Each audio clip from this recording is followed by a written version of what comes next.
शिव पुराण एक पवित्र ग्रंथ है। यह शिव जो परमेश्वर हैं, उनकी कहानियां बताता है। यह हमें उनकी शक्ति और प्रेम की याद हटाता है। शिव पुराण को पढ़ने या सुनने से हम पवित्र होते हैं। यह नकारात्मकता को दूर करता है और हमें कृपा से भर देता है। यह प्राचीन ग्रंथ ज्ञान का स्रोत है। यह हमें बेहतर जीवन की ओर ले जाता है। यह हमें मुक्ति का रास्ता दिखाता है। शिव पुराण आध्यात्मिक परिवर्तन का एक पावरशाली साधन है। एक समय की बात है, देवराज नाम का एक बिजनेसी रहता था। वह अमीर और सफल था, लेकिन देवराज लालची और बेईमान भी था। वह अपने व्यापार में लोगों को धोखा देता था। वह दया और करुणा को भूल गया था।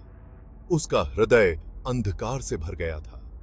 वह केवल लाभ और आनंद की परवाह करता था।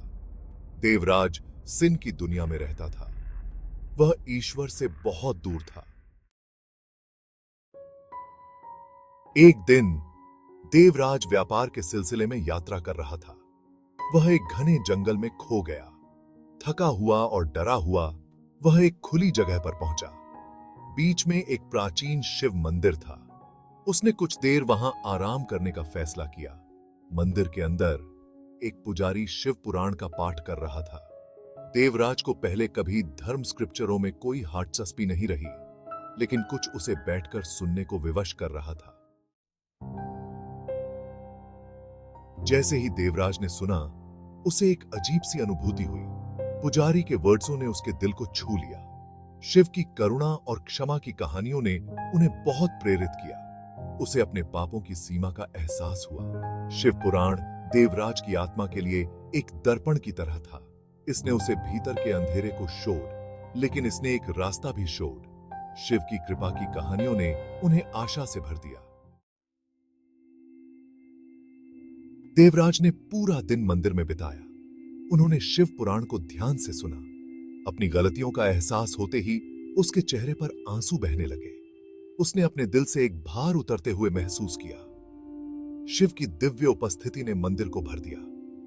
देवराज ने ऊर्जा की एक लहर महसूस की। यह क्षमा और प्रेम की ऊर्जा थी। शिव की कृपा ने उन्हें छू लिया था। देवराज मंदिर से एक बदले हुए आदमी के रूप में बाहर आया। उसने अपने पापी रास्ते छोड़ने का रिजॉल्व लिया। उसने ईमानदारी और करुणा का जीवन जीने का फैसला किया। उसने खुद को शिव को समर्पित कर दिया। देवराज अपने व्यवसाय में लौट आया। उसने लोगों के साथ अच्छा व्यवहार करना शुरू कर दिया। उसने गरीबों और जरूरतमंदों को उदारता से दान दिया। वह अपनी दया और उदारता के लिए जाने जाते थे। देवराज के परिवर्तन ने दूसरों को प्रेरित किया। उसने शिव पुराण को उन सभी से साझा किया जिनसे वह मिला। उसने अपने शहर में एक नया शिव मंदिर बनवाया। वह चाहता था कि जिस कृपा को उसने प्राप्त किया है, वह सभी का एक्सपीरियंस करें। उसके हृदय परिवर्तन को देखकर लोग चकित रह गए। उन्होंने उनके जीवन में शिव पुराण की शक्ति देखी। कई लोगों ने उनके उदाहरण का अनुसरण किया और शिव की ओर मुड़े।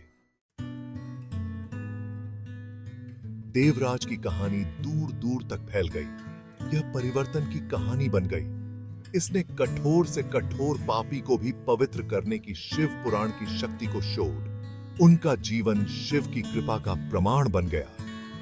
देवराज की कहानी हमें याद हटाती है कि बदलने में कभी देर नहीं होती। हम सभी के भीतर परिवर्तन की क्षमता है। हमें बस अपने हाथों को ईश्वर के लिए खोलने की जरूरत है। शिव पुराण प्रकाश की किरण है। यह हमें धार्मिकता के जीवन की ओर ले जाता है। यह हमें अपनी एक्सटेंटों को पार करने और सच्ची खुशी पाने में मदद करता है। यह सांत्वना और प्रेरणा का स्रोत है। शिव पुराण को सुनने या पढ़ने से हम ईश्वर से जुड़ते हैं। हम अपने मन और हृदय को शुद्ध करते हैं। हम खुद को शिव की कृपा की ट्रांसफॉर्मेशनकारी शक्ति के लिए खोलते हैं। शिव पुराण को अपना मार्गदर्शक बनने दें। इसकी कहानियां आपको ज्ञान और भक्ति से भर दें। शिव के प्रेम और कृपा की ट्रांसफॉर्मेशनकारी शक्ति का एक्सपीरियंस करें। शिव पुराण को अपनाएं और आध्यात्मिक जागृति की यात्रा पर निकल पड़ें।